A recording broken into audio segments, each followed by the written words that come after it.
Hello, and welcome to Confidently Wrong, a show by regular dudes talking with confidence about content we have no right to speak about with any kind of authority, but do it anyway.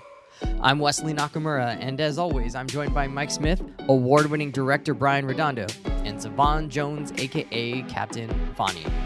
This is episode 60, and we're talking about the latest Obi-Wan trailer, our progress through Horizon Forbidden West, and the new hotness, Elden Ring. I'm confident that it's going to be the best show you've ever listened to, and well, hey, if it's not, you can always ask us for a refund.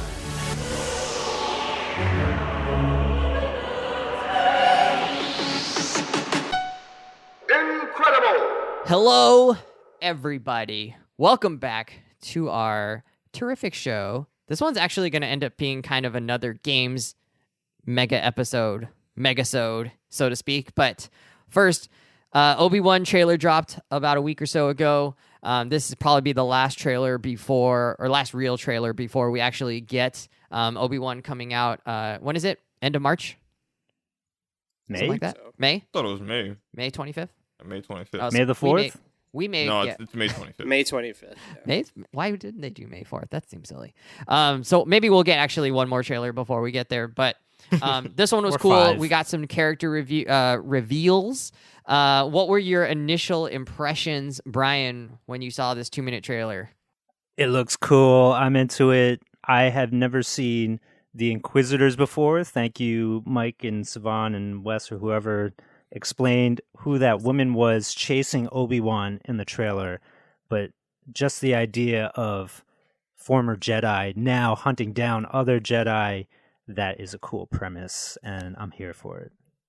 I loved that they brought in the Duel of the Fates music. Oh my god, so right? good. I don't know what So that's going to good. mean. Maybe it means nothing, but it seems like it's probably No, meaning it'll something. mean something. Yeah, like, is Darth Maul going to come back? Does that mean that Anakin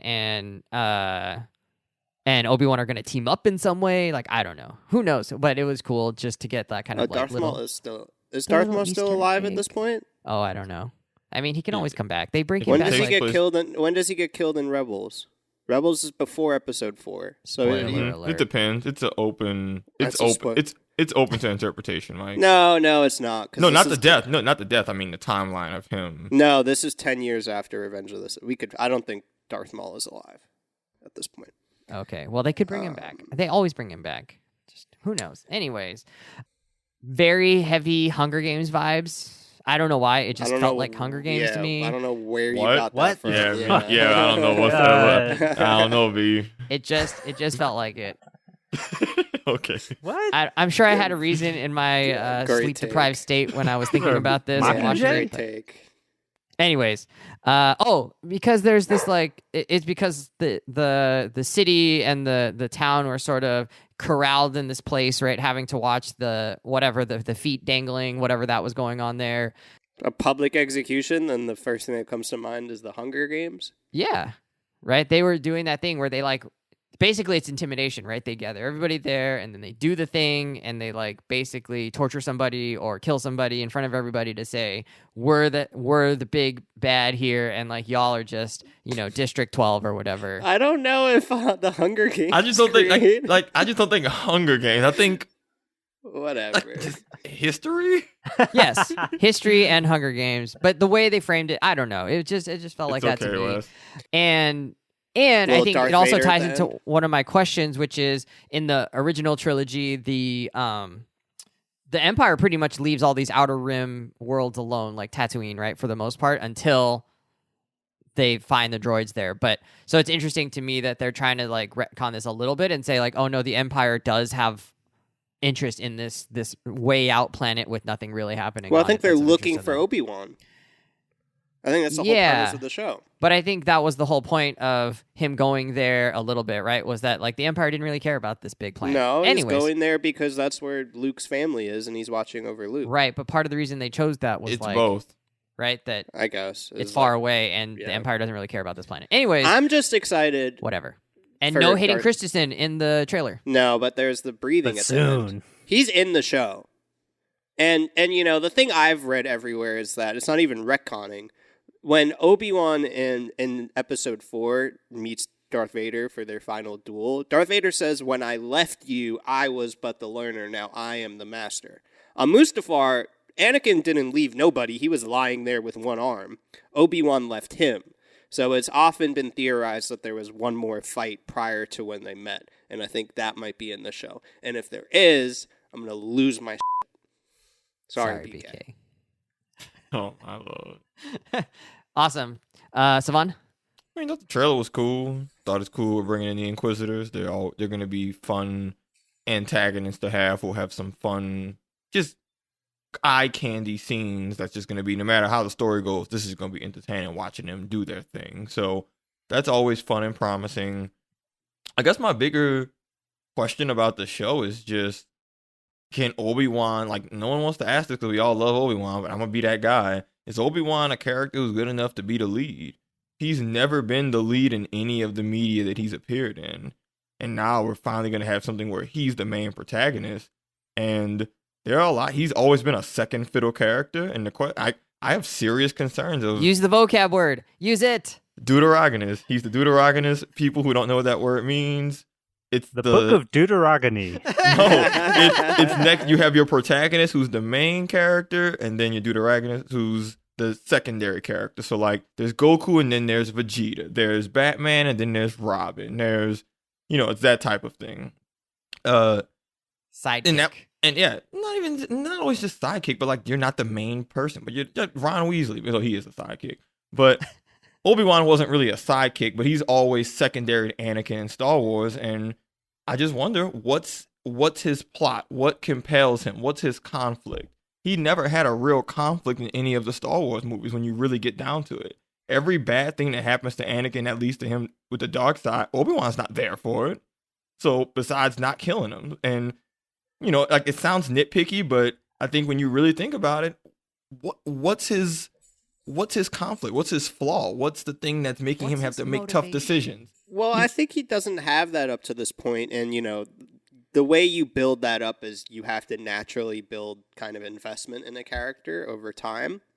Here's the thing, though, is that this show has essentially been memed into existence. And I think just from how much passionately people feel about the prequels now, and specifically how passionately people feel about his character, I think they really get a good head start with people being invested. I feel like they have such a head start in that they don't have to really build that level of investment to kind of enable him to be able to carry a show by himself, just because people are so thirsty for this show. You were the chosen one. I think the other thing, too, is that unlike our most recent Star Wars TV shows, The Mandalorian, Book of Boba Fett, this show has a very clear narrative arc, right? Obi-Wan is being hunted down by these Inquisitors, and Luke by extension, right? And so Obi-Wan, we know, is now on the brink of extinction as one of the last remaining, Jedi that's, that hasn't crossed sides. So, I mean, although to be fair, I feel like in Star Wars they keep coming up with more Jedi who survived Order whatever.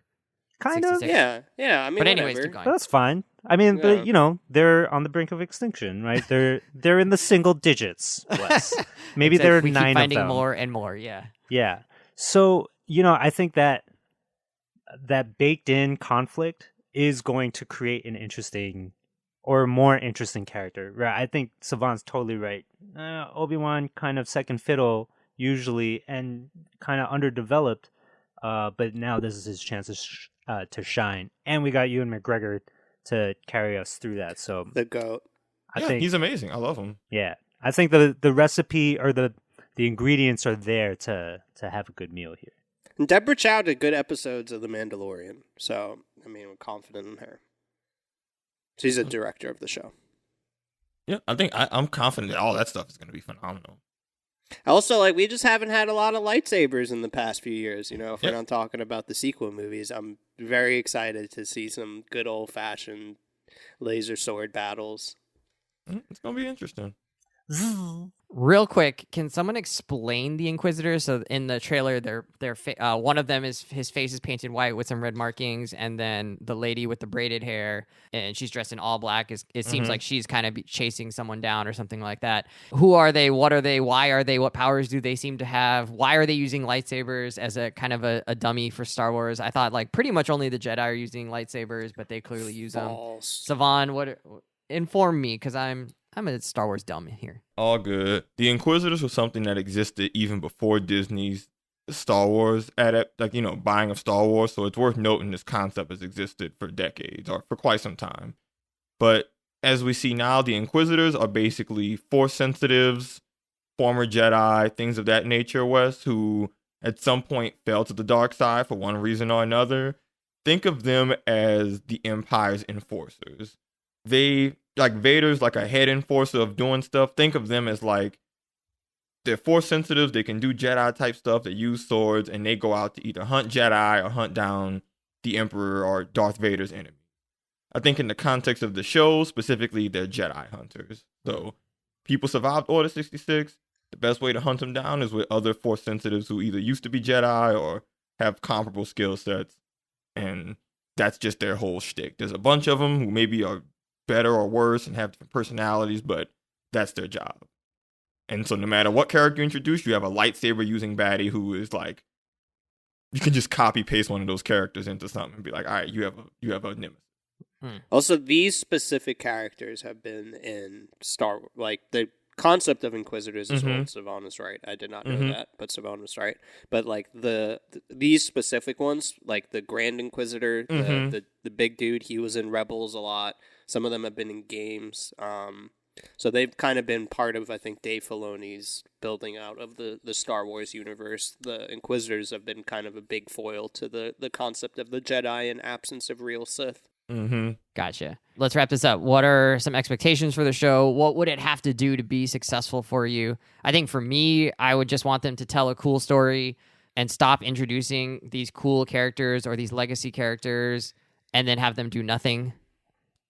Ahsoka, Rosario Dawson, I'm sorry. That's all you've been so far for a year and a half.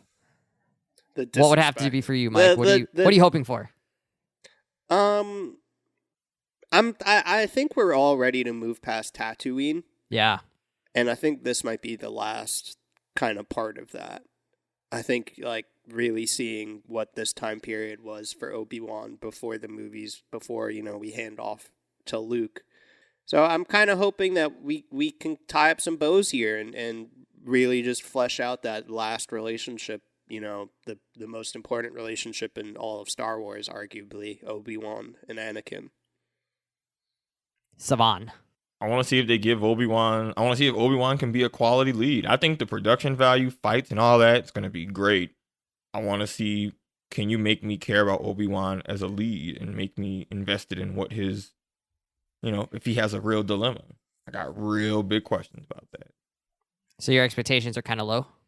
They're not low, but I'm just very no. Actually, I have like most of the stuff. I just know it's gonna be good. So I'm just very particular about the thing I'm gonna be keeping my eye open for. Brian, I'm a little wary of these Star Wars shows. So for this to really take off for me, it rests on what Savon is saying. Right, Obi-Wan has to be a great character, one that we're rooting for from the first minute. Which, because he has that history, will probably happen, but it has to be consistent throughout. And then for him to also have an antagonist that is of equal stature. So whoever is leading the Inquisitors, the main Inquisitor, or whoever, has to be equally interesting. Let's bring Sabine Wren into this show. She's coming. Cool. She's coming. You think she's in this show? No, I don't think in this one. Okay. I think she would be a child. I see. An infant. She would be great. She's going to be in an Ahsoka show. Oh, wait. Am I saying the wrong person then? The person who was the Mandalorian leader queen lady. Oh, Satine. Oh, Satine. I would like to see her in the show.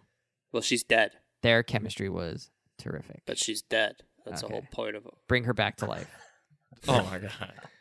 All right, anyways, let's move on. I had a silly, stupid question, and that you guys would all hate me for, so we're going to move on because that was going to take up our time. I'm glad you brought it up, though. He's learning, folks. He's learning. I just wanted the people to know that I chose not to do violence on this episode, and I'm moving on. Still think. Also, protecting myself from the violence that would inevitably come my way. You're learning. It would. Horizon Forbidden West. So it's been out. 3 of us have had time to play it. Brian has. We're not going to brush over the massive dub even. I'm taking here. What Savon dub? is playing the game. Yeah. Oh, and loving Last it. time, only 2 of us were playing it. And now now it is 3 of them. You And, it's know. not, and I'm not one of them. How did that happen? No. Even though you're excited about it. And Oh my biggest God. dub I've taken in years is Savon. You really just- shouldn't be this hype just about this. full sending it into the... No, the same way I was so mad about you not playing it, I'm equally happy you are playing it. I'm loving that Savon is into it. Savon, what are you liking, not liking? How's it going for you? Wait, how did you even get on board, Savon? I you never gotta said I never connect said the I didn't dots want for to. me. I never said I didn't want to play the game. Mike just didn't like the timeline of which I was gonna try and play it. Because you So weren't did you going finish to. the previous Don't game? gaslight me. Yeah, so I watched that. Remember I said I was gonna watch that 7-hour movie of You the watched game? the whole thing? Yeah, I mean I broke it into hour episodes. of Oh my 3 days. god. Jesus Christ. I watched it. On 2x speed? No, Brian is like, you gave yourself homework and then did it? no. Why would I watch it? on Why? 2X? That's the most Savon thing I've ever Because I heard. wanted to actually enjoy the story and narrative experience of the first game, and I'm glad I did that because there are multiple moments where I'm like, I'm glad I watched that game of the first one because I'm way more invested in the characters. But look, what I'm enjoying about the game, I mean, all the stuff Mike said and that I kind of knew is more or less true. It's a beautiful game. The level and character designs are all great. There's just a lot of polish and high production value. I think what caught me slipping is the variety in environments. There's mountains, swamps, snow, mountain. There's so many different biomes. Monster design's dope. So all that stuff is great and you'll have fun. I think I had a little trouble caring about the tribal issues of the people, just knowing that dude, I don't care about y'all ooga booga problems right now. There's clearly a bigger conflict going on in this world, and y'all tribal politics just mean so little to me. Sorry y'all to our indigenous listeners out there. What, ooga booga's the thing that Eustace was saying. Oh, whatever. But it's just come on, dude.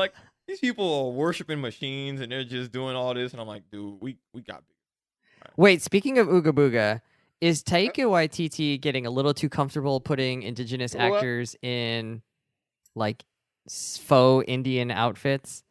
I was just watching Our Flag Means Death.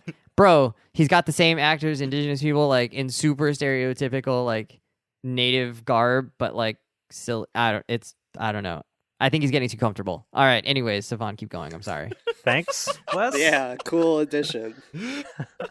Real key contributor here. That was great. No, but I'm gonna end this Zoom call. no Violence. No, but the polish on the overall game is really, really high. I think the only knock I really have for the game is the lack of a block parry feature is really apparent. And and I think what bothers me more is that there are human enemies who have shields. I'm like, dude. And they Y'all could- use the shield wing. They use the and thing we she glide uses with. Yes, she has a shield, dumb. but she uses it as a glider, which that's something that really does, I think, make the combat less deep than it could be, even though it's fun. The variety of weapons and stuff, it's a blast. So anyone who just for anyone who's considering if you want to play this, there's so many ways you can play and approach the game that there's something for everybody. When I was talking to Wes and Mike, we all have drastically different builds, and it just kind of speaks to dude, you don't have to play a certain type of way to excel in this game. There's arguably too many systems. Yeah, that would be the bigger knock. You want a smooth brain? It's not a smooth brain game. It's no, especially on harder difficulties. Yeah. And some people don't like that. In a fight, you're switching weapons 5 times and changing coils, blah blah blah, just because there's such a variety of enemies. We have it in our notes here. We're not going to do it, but really, the 3 of us are going about the game very differently, and I think that's objectively, I think that's the strength of the game. I think it's a hard line to walk between too many systems and kind of giving players the agency to choose their own adventure. But I mean, they did it, and we're all having fun with our different ways. Yeah, Mike, how many hours are you into the game? I think like Ish. 30 to 40. Savon, how much have you played? I haven't even checked, but Mike and I are like the same approximate level, so do with that what you Probably will. about the same. But I'm way farther in the story, so Savon, who was playing on a lower difficulty up until I shamed him into moving it up. Lower difficulty. I played on normal. Mike Me had it too. on hard. I'm You playing gotta normal. play on hard. But Mike, You're fighting Mike, giant robot dinosaurs. Mike, if you're gonna throw me under the bus, Why are you no, playing be, on I know, hard? I be was fair. cheating with the loot, the easy loot. Yeah, that's fair. Me and Savon called it a draw.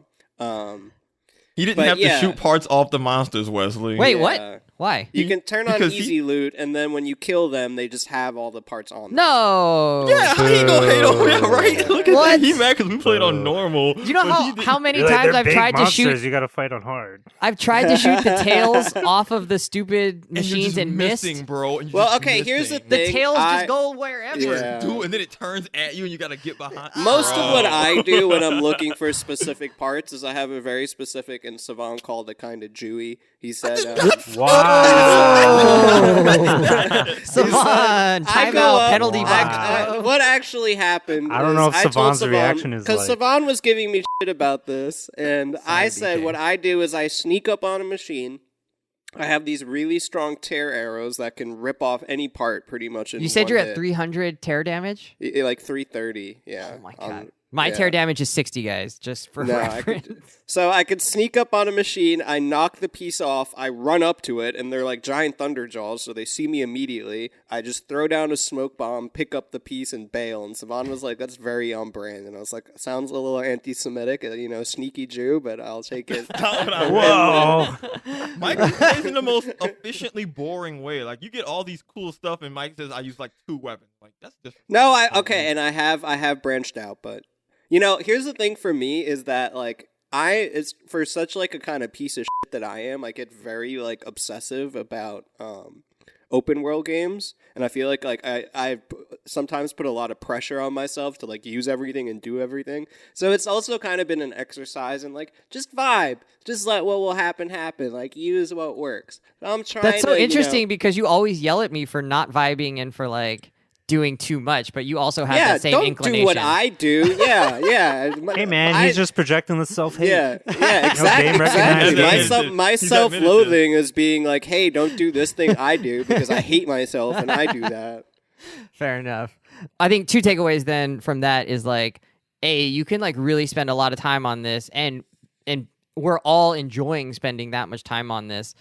So if you haven't played it yet, it's definitely worth seeing. And then the other part is the flexibility to kind of load your character in a certain direction. You still have to be a little bit balanced, but the game is playable from slightly different aspects, whether you want to be more stealthy or you want to be more hand-to-hand combat or you want to be better at range, whether you want to be better at like overriding the machine. Savon seems like he's been into that lately, and that's like never been something I enjoy doing.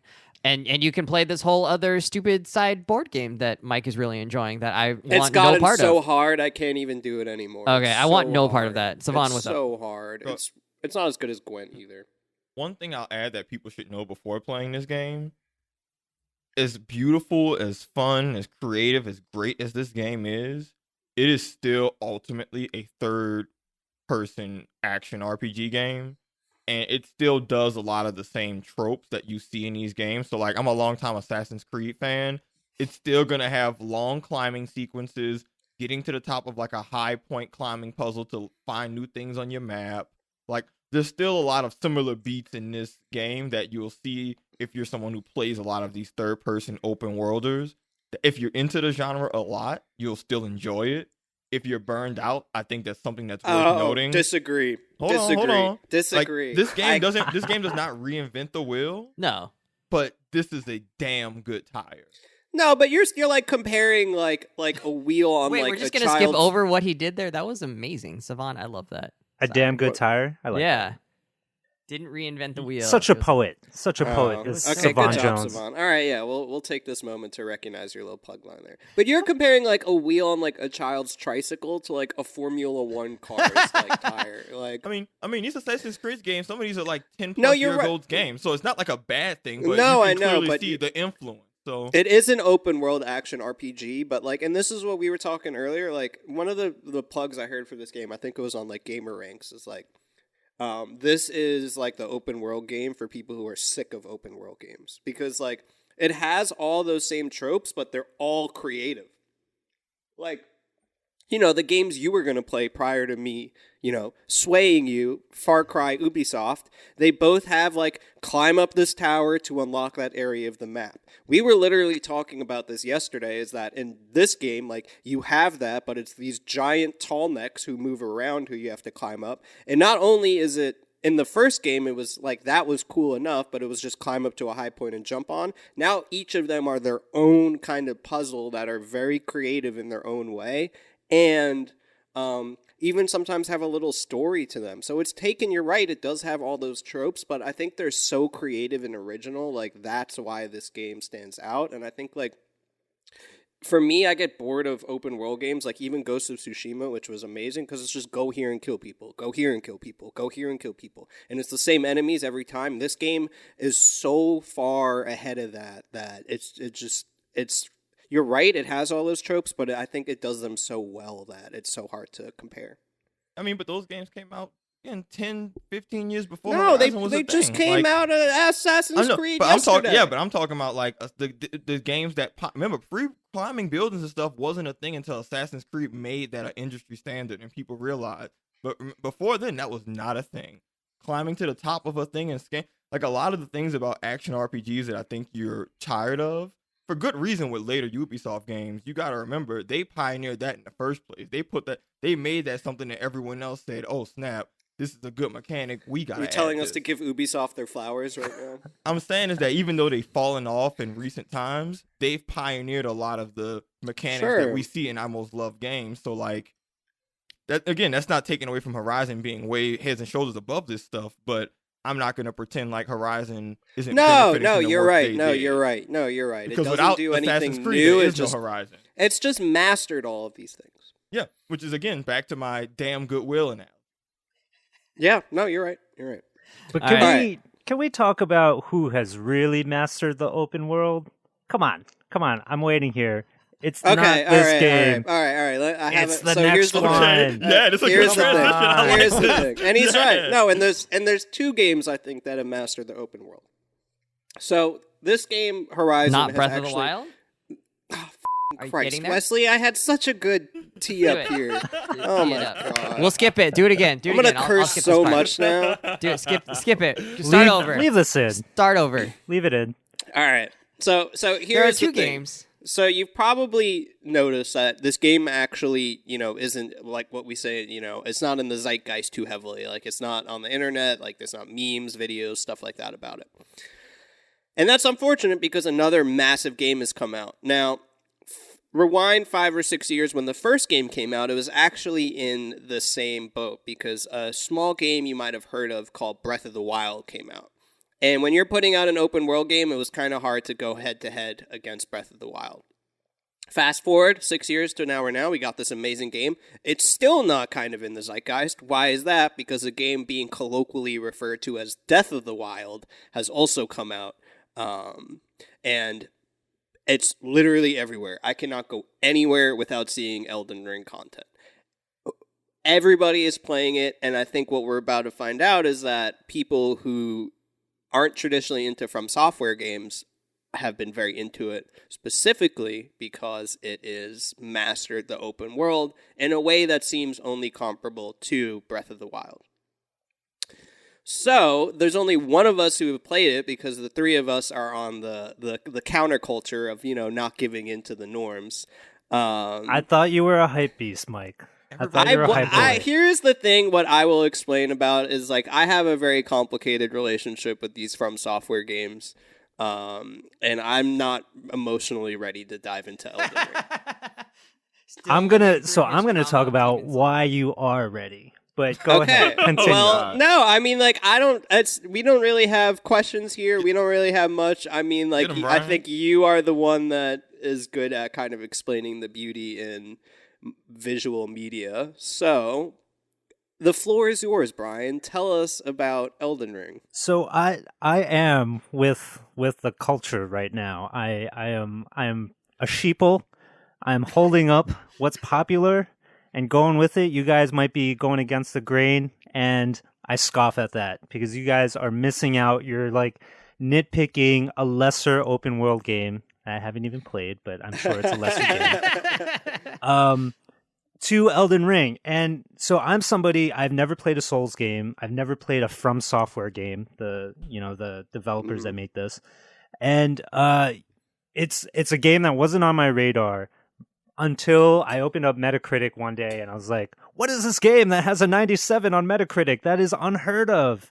And it is only the Elden Ring. And you guys know me. I'm all over all over the aggregated critical score. And so immediately I start watching videos, reading reviews, and actually it came down to me asking Anna, my wife, what would you rather watch me play on the couch with me, Horizon Forbidden West or Elden Ring? And she has seen me play the first Horizon game, and she chose Elden Ring because she knows what's up too. And I got to say, this game does not disappoint. It really lives up to all the hype and accolades that it's getting because its approach to open world is very much the Breath of the Wild Part 2 that I've been craving for a long time, but in a much more mature way, right? Like this is not a Nintendo game. It is very much made for mature audiences. It's full and bloody. It's rich. It's detailed.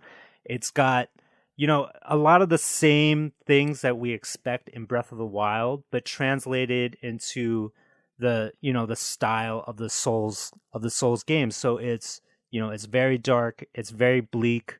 It's very hard and challenging, which I think is kind of one of the key turnoffs to Souls games. And I've never been interested in Dark Souls or Bloodborne, or any of those titles. But what I was reading and what really convinced me to jump on Elden Ring was the fact that because this is an open world game, all those challenges are kind of a moot point because you can just ride off and go do something else for a long time. You can go enjoy the world. You can go exploring for hours and hours and hours. You can go farm resources to your heart's content until you feel like you want to go approach one of these big bads that devastate people. And just for context, the first major boss I did not beat until I was 20 hours into the game, Jesus. Which is ridiculous. And I am not a good gamer. I do not play online.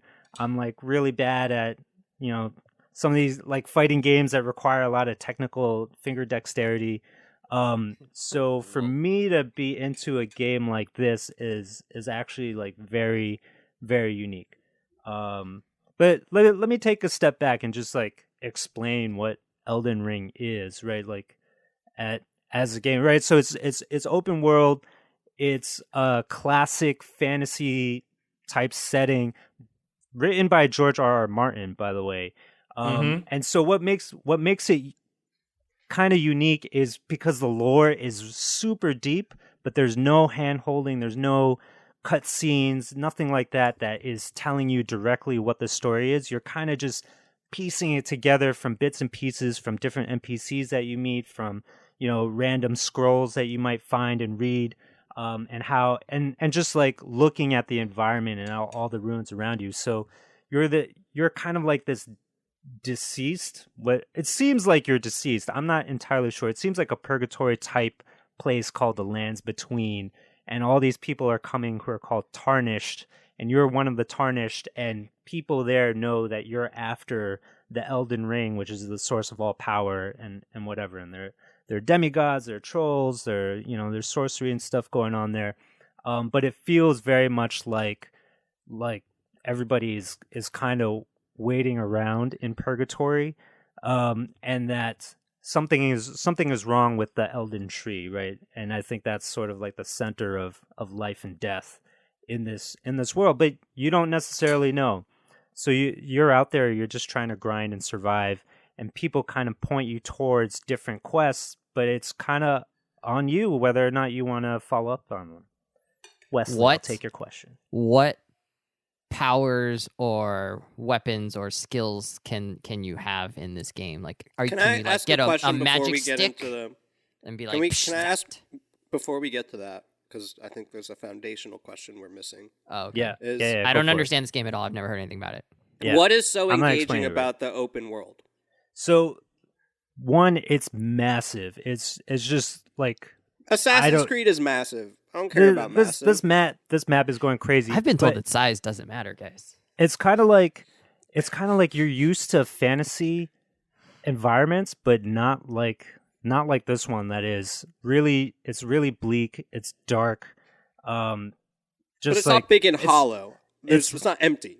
No. It's not empty. There are ruins everywhere, and nothing feels formulaic. It's like every part of that world is carefully handcrafted to be unique in and of itself. And there is kind of Copy-paste like a stuff. road that you can follow, but not really. So it really pushes you to explore and find the hidden dungeons and the random portals and loot that is buried all over this place. And then so part of it is that the system of the game, there's no quest log. There's none of that. There's no, you must go here, you must go there. You'll be able to like basically pinpoint things on your map that seem interesting, and then you kind of just go follow up on it. So because I think the game leaves you in this fog of uncertainty, it actually pushes you to go out and do the exploring and figure things out on your own. Which to me, I think sets it apart from other open world games where you kind of have your main quest thing going on, and then you have all these side things that you could do or not do however you want. And then, I don't know, you just kind of like pick and choose. But this, you're really spending all your time figuring out what the F is happening and how you're supposed to make sense of all of it, right? And what Wes is shaking his head because, yeah, that's not going to be for everybody, especially when you encounter ridiculous enemies throughout the entire landscape that are just going to destroy you like 100 times before you can finally beat them. I also think the thing you would not like, Wes, and this is answering your question, even though I haven't played the game, just because I played a bunch of them, and this is the core part of it. It's very much an RPG, like way more than Horizon, like where we have different builds. Like you can have entirely different characters almost. Like you start out picking your class, you put points into it, and you have to be very intentional with the way you develop your characters, because if you do it poorly, you're screwed. So I've done that. My first playthrough of Demon Souls, I just set my character up wrong because I wasn't using a guide. And I'll ask, are you using a guide, Brian, in a second? Sure. That's why I didn't. You are. I mean, like I'm constantly consulting YouTube videos to be like, yeah, what should I be doing here? Yeah, exactly. Because like in Demons, and the thing I think that's good about this game is in all the other ones, it's pretty much linear. Like I have to beat this boss before I can move on to the next thing. Right. So then you're slamming your head against the wall for 100. Like Curry told me he died like 200 times against the last boss in Sekiro, and I'm like, that just doesn't sound fun to me at all. Yeah. You gotta run through the same level over and over, fight the same enemies on the way to the big boss. Right. Yeah. But in this, if you don't like the boss, you can just leave. run past them. Yeah, you can just leave. I go somewhere else. I find like the dungeon or the area that is appropriate to my level, and I hack away until I feel good. Or I just follow what seems interesting. So there's a lot of that in this game. Like there's like, oh, what's this random swamp doing here? Holy shit, a dragon just like swoop in out of nowhere and is breathing fire down my neck. And then, oh, okay, so I'm gonna run away from that dragon. I'm climbing into this random catacomb. Oh, there's a treasure chest. Open it up. Boom, it's a trap. It sends me to a completely different part of the map that looks like hell on earth, mutilated bodies that are forming into mountain tops and stuff. And like, God. What the hell am I doing here? Like, and then, you ride away from the enemies there because they're way too overpowered. And then suddenly you find yourself in a place called Dragon's Barrow where there are just tons of dragons all over the place. Not just one giant dragon, but like 20 giant dragons, plus one that is even bigger than the ones that you saw. So like, it's a game that just keeps surprising you over and over, and then rewarding you for being curious about what the hell is going on, right? And so even though that reward comes with a lot of pain, right? Your character's like not ready for that kind of thing. You're still like, oh my god, like there's a whole nother like celestial world here. There's a whole nother or even the dungeons themselves, like they don't feel like carbon copies of each other, right? Kind of like in Breath of the Wild, you go to those temples, you kind of solve a puzzle, and you kind of do that over and over throughout the course of the game to level up. Yeah. And this, I mean, you never know what is waiting for you on the other side of that doorway. And I think From Software loves to mess with players that way. Like, there are traps in this game. like enemies will just like fall from the sky out of nowhere. Or you'll be like, oh, most enemies are kind of like big, slow brawlers, but then suddenly, out of nowhere, they throw a speedster at you, and you're just like, I've never encountered this in the game before, but here it is, and I'm not ready for it. So it's challenging you to rethink how you approach the game over and over as you traverse the landscape.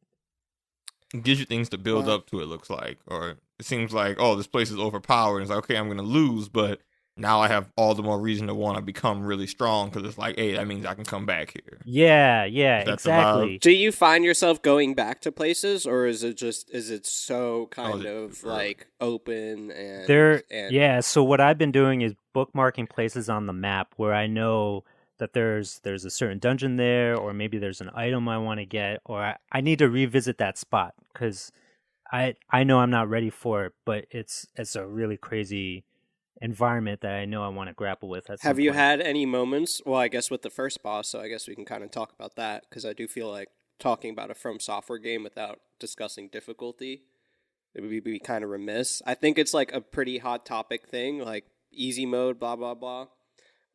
So what, as a case study, what was your experience with the first boss like? Oh my god, I beeline to the first boss immediately, which I think is something that happens to most players. Well, a lot of them have a boss where you're supposed to lose, like the first. Yes. I don't know if this game has that. I think this is very much that. Oh, okay. I do think this is that. Like, you get to this first boss, you can get to this first boss pretty quickly. Are you talking about the Tree Sentinel or Margit? Margit, yeah. Okay. Wow, he even knows the names. So I'm telling you, it's everywhere. My TikTok is 75% Elden Ring. It's absurd. There are a billion YouTube videos about Margit and like what to do with that, and people saying crazy stuff too. Like, I played 60 hours and I was still getting owned by Margit. Well, so so like I beeline to him pretty quickly. He came out like, I feel like 2 swings of his weapon, and I was done. And I was like, well, that's not for me, clearly. And so I just went exploring the map for a really long time. And I would come back to Margit like every few playthroughs and test my mettle and be like, well, I'm nowhere close. Up until basically a point where I was like, well, people are saying at my level, I should be able to tackle him. I can get him down to like 40% HP, but then he wrecks me when he goes into his second phase. And then you start looking for more stuff. So one of the key things in the game is that you can invite other players to help in your That's quests. been a thing in all of them. Which is, it's completely new to me. And they also leave messages throughout the world. So, which sometimes fuck with you too. Yes, people are like, sorry, Wes, that was very... Jump off the ledge here, there's a great item. And then you die. Yeah. Or they can be helpful and say, watch out for the guy on the left. And lo and behold, there's somebody lurking there. So there's, I think, a big part of this game and probably other From Software games is the community aspect of figuring out the world. And I think that, looking up YouTube videos and guides is very much a part of it. I think they want you to do that.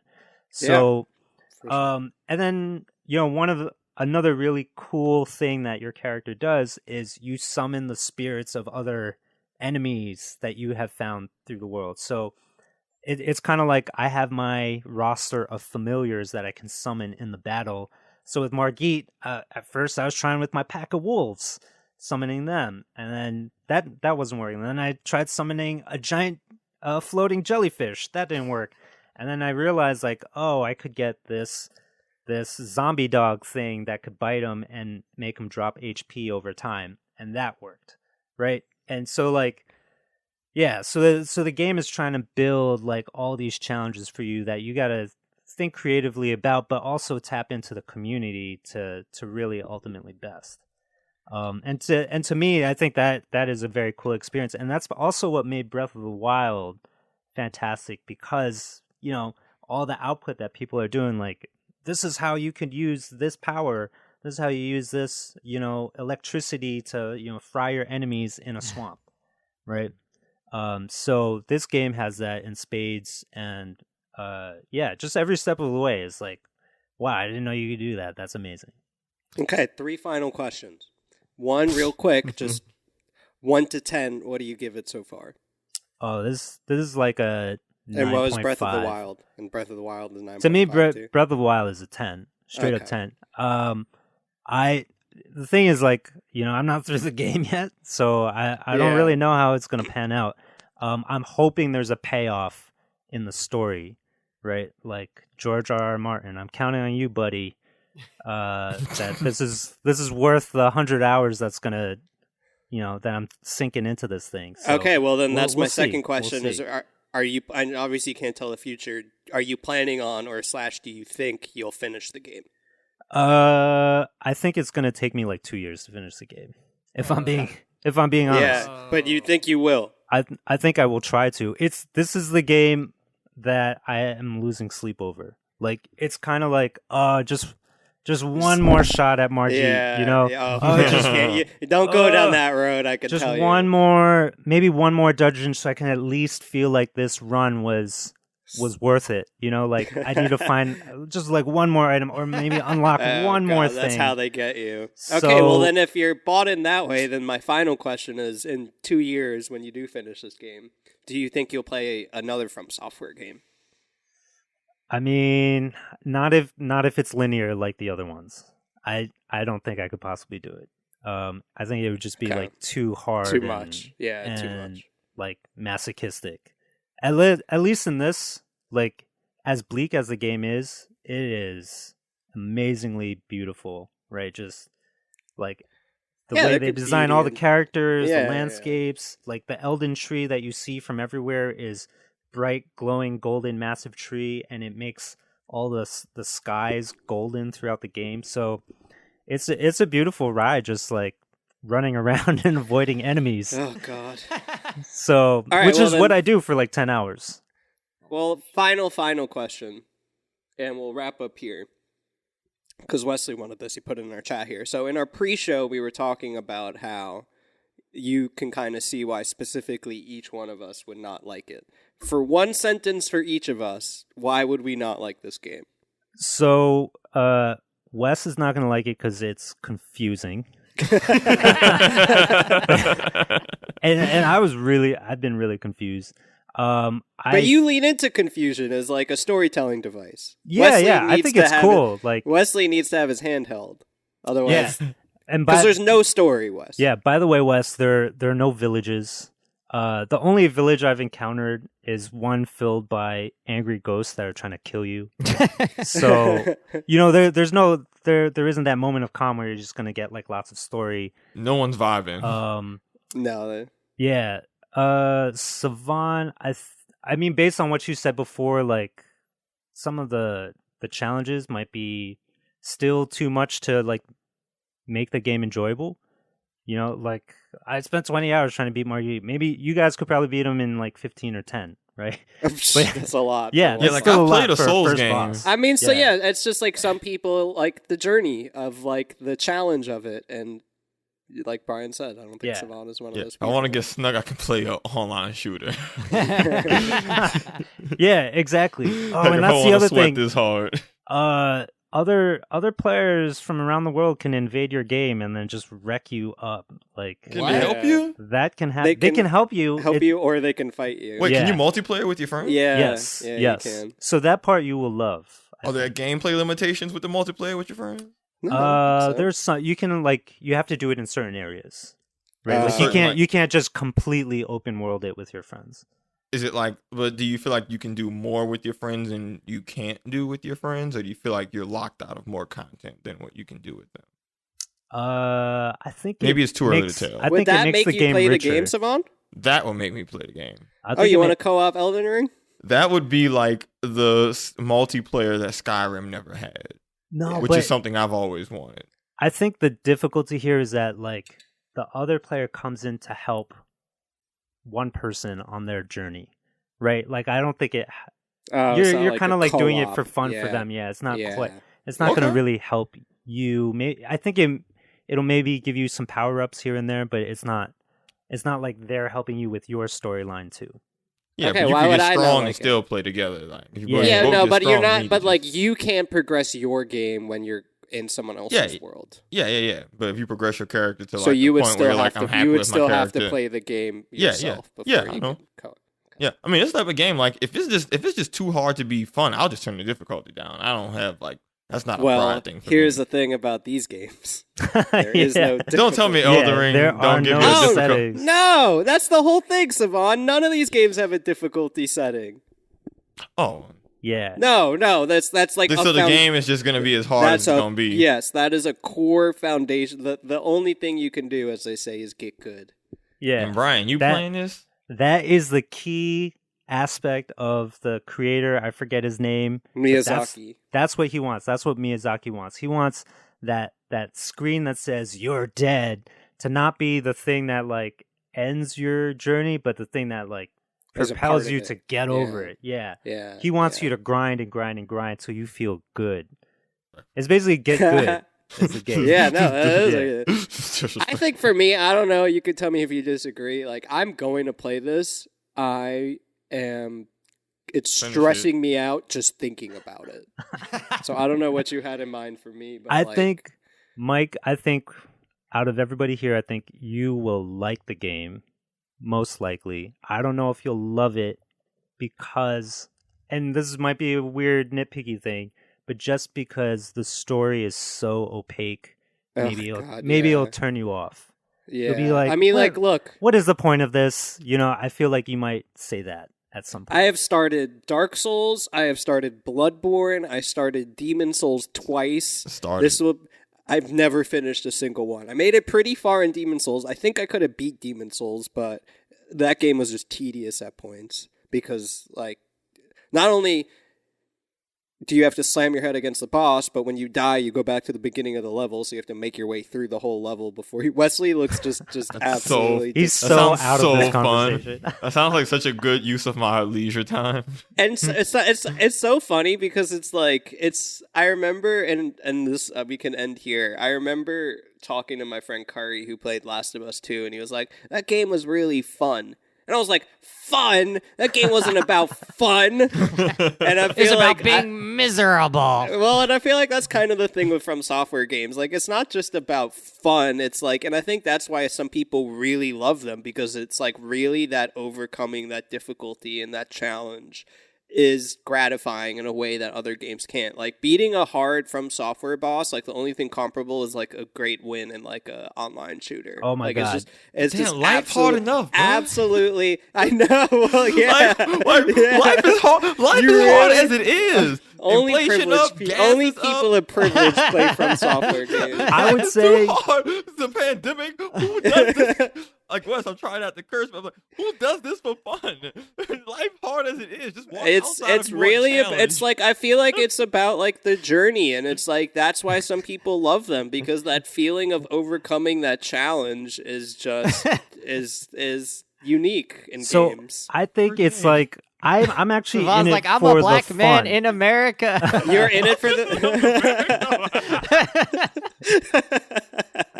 Savon has fallen He over. just yeeted himself off the Zoom, guys.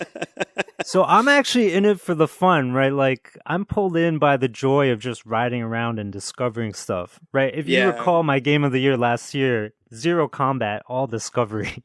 So this Outer game has Wilds. that for sure, but I am surprised that I'm also up for the challenge because when I beat Margit, like What did that me, feel like? both me and Anna screamed like out loud on the couch, like "Holy shit, you did it!" Like, and actually, the prior time when I almost did it but died right before I needed to land a final hit, And then same kind of visceral response. So, I mean, to me, that doesn't happen a lot in gaming.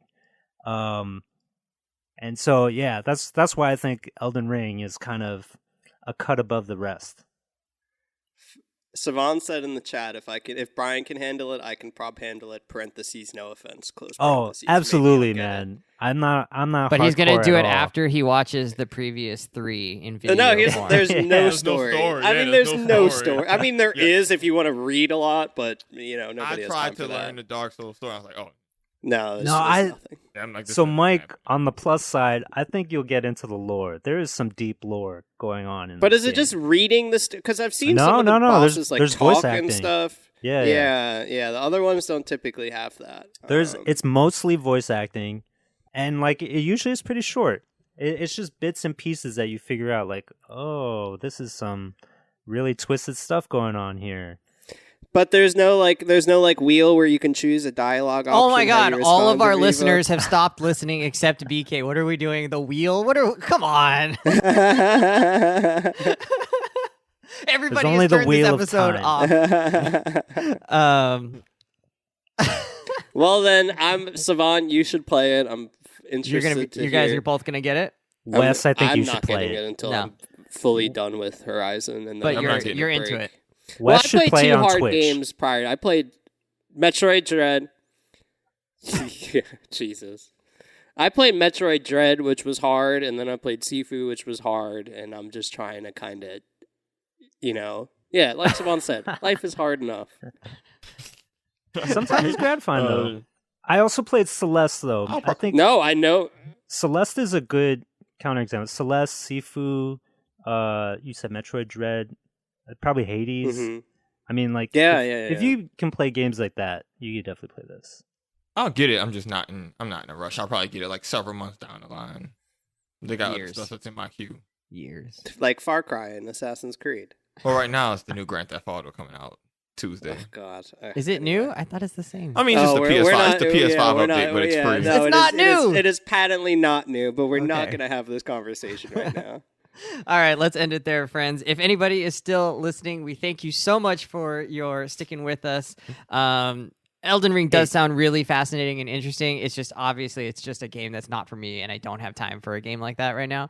I barely have time for Horizon Forbidden West, and I love that game. Brian, I wish you all the best of luck in whatever boss you fight next, and then the one after that, and all the vibes that you are getting from walking around in a hellscape. It is exactly A virtual that. hellscape. Wes just doesn't understand it at all. No, that game just sounds like it's completely not for me. But I understand. I mean, what you're saying, like, I get why people would sort of be into it.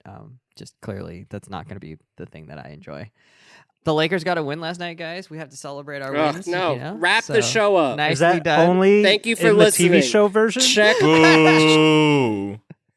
Hey, out we're follow like- us on Instagram at We're like confidently nine for a _pod. billion The right show now. is wrapping up now. Music. Thank you for listening. Tell your friends. Games Megasode.